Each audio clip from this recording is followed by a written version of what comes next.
Welcome to another 21 Hats Dashboard, brought to you by our sponsor, The Great Game of Business. I'm Lauren Feldman. I'm here with Shawn Busse to talk about things we think business owners should follow this week. As you probably know from our weekly conversations, Shawn is CEO and founder of Kinesis, which is based in Portland, Oregon, and works with small businesses on marketing, culture, and strategy. Welcome back to Dashboard, Shawn. Hey, Lauren. Good to be here. Great to have you. Shawn, when you first joined the podcast, we talked about why you had taken the time and spent the money and energy to get Kinesis certified as a B Corp. Among other things, you told us that it had helped you with recruiting, with attracting the kind of people you wanted to work with.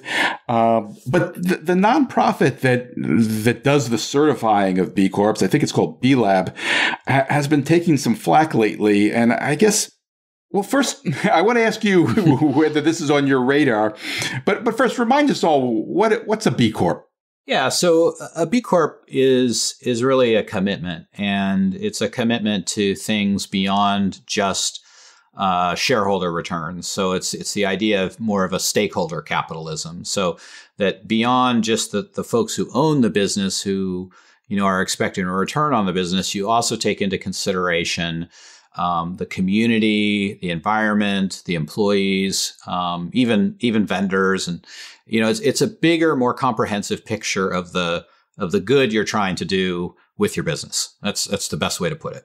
And how onerous is it to apply for that, and how much does it cost to get the certification? Yeah, it varies depending on the size of the business, both in terms of the complexity and the cost. So, I think for a sub $5 million company, which is the category we were under, it's somewhere in the neighborhood of, $2,000 a year for renewal of the certification. You have to get certified every 3 years now. I think it's on a 3-year cycle. When we first became B Corps in 2016, I think the recertification was every 2 years. So it was a little bit more frequent. But the certification was also easier, and it has gotten harder over the years. So at the time we first talked about it, you were pretty positive about the impact that it had on the business. Is that still the way you feel? Yeah, I mean, I'm definitely still bullish on the positive impact it's had on our company. I can trace 3 current employees to being a B Corp, and so of a company of our size, that's a pretty big percentage. Our director of strategy, her job search started by looking at the B Corp community and then evaluating what companies were B Corps. And then she went from there to look at who was hiring, as opposed to a more broad search of all companies. Interesting. And then, that company's a B Corp. That's even better. So she was very strategic about it, which is why she's our director of strategy. Yeah, it says a lot. And then she also referred my president, Anya Taylor. So Andrea was hired. And then later, Andrea referred Anya to Kinesis, and we hired her. And not as the president initially, but she's just been a phenomenal employee and has become a great leader. So super beneficial to us.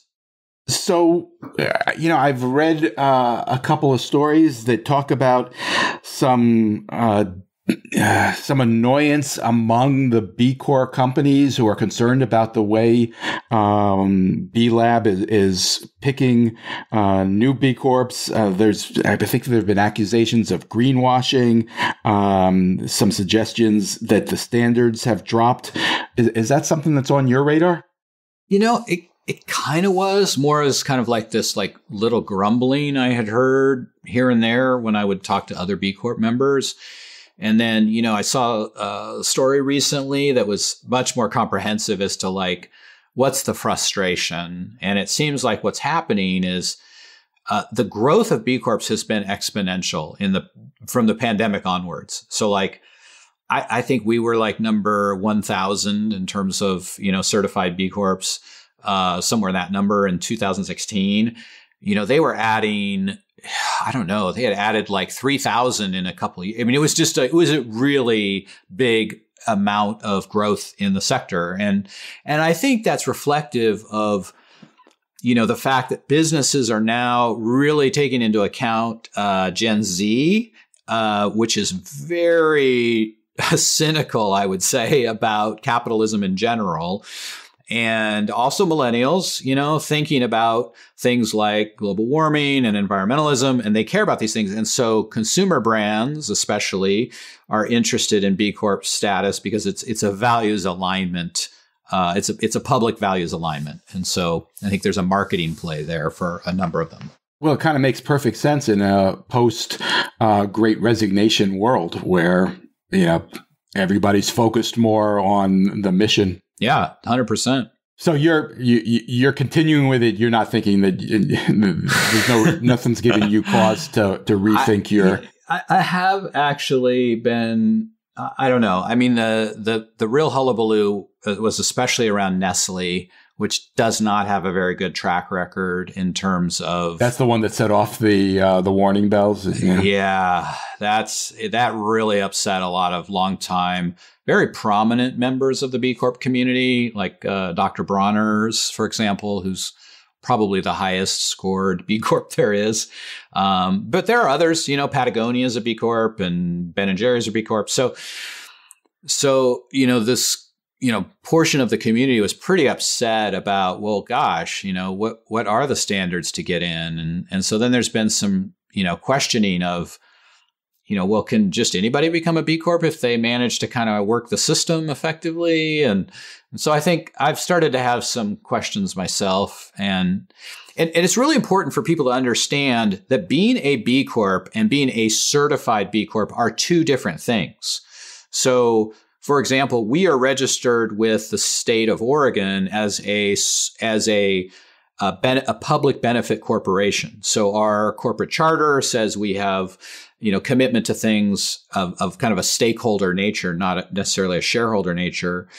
And you can do that. You don't have to do certification. It's just the certification is more of a public brand than it is actually how you behave and how you operate. So I think I've started to see now even kind of a smaller movement of folks who are either using alternative certification methods or are just saying, hey, we're a public benefit corporation. We didn't go through certification. And, I'm starting to kind of wonder, do the cost and complexity, is it worth it? I'll probably be outvoted, but, it's just something I'm thinking about. Something we'll keep an eye on going forward. Yeah. Next topic. I know you've been paying attention to the struggles of the Boeing Company. Let me just start by asking you, I'm curious why you're interested in that. We've talked about it a little bit, other than the fact that we all get on planes from time to time, which is a big deal. Why are you interested in the struggles of a big corporation like that? Well, I'm getting on a Boeing plane to come visit you in like a month. So, did you check to see if it was a Boeing plane? I don't know. I'm a little nervous. It's an Alaska Airlines plane, which oh my gosh! But my theory is like this is the best time to get on an Alaska Airlines plane, right? It's these other airlines that are flying Boeings that you might want to be worried about. But so yeah, why do I pay attention to Boeing? So a couple reasons. One is we're in Portland. Seattle's our much prettier neighbor to the north. I use that sort of facetiously, but Boeing is a massive employer in that area. And so I have had, past clients, I have present clients, I have friends, I have business colleagues. I've gone to conferences that are, all about Boeing and the related aerospace industry. So it's a big deal in this part of the country, a big deal. So I think about it, I definitely have thought about it through the lens of safety, but I've also thought about it a lot through kind of the lens of all these small businesses who really depend on Boeing for their existence. And, some of these companies, if Boeing's, it's the whole classic, if Boeing catches a cold, basically you get typhoid, and like die. So it's a big deal here, for sure. Even in Portland, not just around Seattle, really. Oh, tons of suppliers down here in Portland. Machine shops, anybody in the supply chain. There's so many parts that go into a plane. that you're going to have, tons of connection. And even like there's a company called In Situ, which is in the Hood River, was founded in Oregon. They make these drones, and Boeing bought them eventually. And so there's a huge ecosystem around drones that's in the Portland area and related areas. So a lot of folks don't realize, Boeing doesn't just make these jets. They make a ton of stuff for the military. So we're woven into Boeing's tapestry in lots of ways. So is there evidence of that typhoid spreading already, or is it just people are a little nervous? I have seen the typhoid that it goes back to when the 737 MAX had that software problem that caused more than one plane to crash into the ground. And I try not to make that sound like a joke, because it's not funny, like to just have such a disastrous quality control issue. And now it's continuing, right? So at first it was the software, and now it's the actual planes themselves and the bolts. I mean, and what's really kind of frightening about this, Lauren, is that I remember when the software thing was going on, and I would hear kind of hushed whispers, because nobody wants to talk ill of Boeing because so many of people rely on them. But I heard hushed whispers of like, hey, it is not the same company it used to be. And they would talk about, pictures of partially assembled planes with like trash in the walls of the plane, and just things that are just real signs of poor quality control. And this was back, this was several years ago, but these are these same planes, right? People were talking about what they saw happening with the assembly of these planes. What would this have been? I remember now, this would have been almost 4 years ago to the day. And so now you're seeing these planes, now they're in use. And what's happening is all of those decisions that were made back then, and lack of decision, like, oh, we're just going to hire this guy to do this job because we need to get it done, as opposed to really thinking about, oh yeah, right, we're going to be carrying people's lives up in the air, and we need to really care about that. So it's tough. When you talk to these people who are in the Boeing ecosystem, did you get a sense of what had happened? Did something change at Boeing? Universally, what I heard, and I've heard this over and over and over again, is that Boeing was a storied tradition in manufacturing for many, many years. And the reason for its excellence was that they were a company for engineers, by engineers, ran by engineers. You had a lot of folks who probably came out of NASA and the space program. You just think about the care and concern for making a great product. And I think by and large, that's how engineers operate. Like the engineers I have known in my life, and I know many of them, they really do care about what they work on. And what happened is, classic acquisition thing. Boeing purchased a rival, a competitor years ago called McDonnell Douglas. And McDonnell Douglas, even though it was smaller, kind of ended up infecting the host to kind of continue our typhoid conversation. So, my understanding is what happened is Boeing became run by the former executives of McDonnell Douglas, who were a combination of Jack Welch, GE disciples,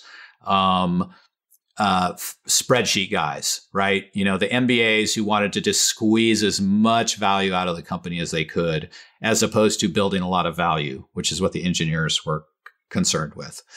And so that was, I think, the beginning of what you're seeing today. Was a culture clash, and the winning culture was the culture that was the one that cared more about the bottom line than they did about the great product, or even the reputation of the company over the long run. It's interesting. We're talking about huge corporations here merging, which is obviously a very challenging thing to do, but that can happen with smaller businesses as well.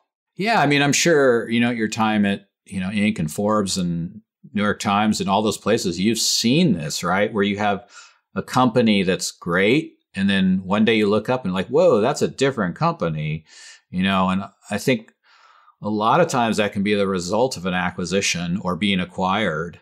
And what I've seen in my experience is that folks will start to look at an acquisition first through the lens of finance, will this make us more money? Will this expand our size? Will this, allow us to be a bigger company? And then they might look at it through the lens of strategy. Hey, can we add capacity, new types of services? Can we create alignment? That dreaded word synergy often comes up, oh, we don't need 2 accounting departments, so we'll get rid of one and we'll save money and all that kind of stuff. And often like the last thing that people look at is the culture of the organization. And I think they sort of assume that if the finances and the strategy are working, that the culture must be working too.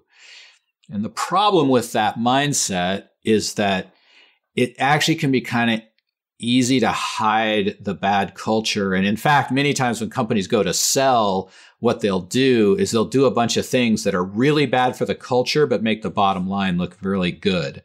So they'll fire longtime employees that have a lot of institutional knowledge because they're expensive. They will do things with customers that in the short term generate revenue, but in the long term generate frustration and disloyalty. And so then you start to see customer churn. So the goal of the business selling, and this is often, if you get private equity or an investment bank involved, they'll often kind of push this type of behavior. So you get this, sort of packaged, the presentation of what the thing is actually kind of a house of cards. And so then when you grab this business and put it into your business, you've got a business that's actually kind of limping along culturally.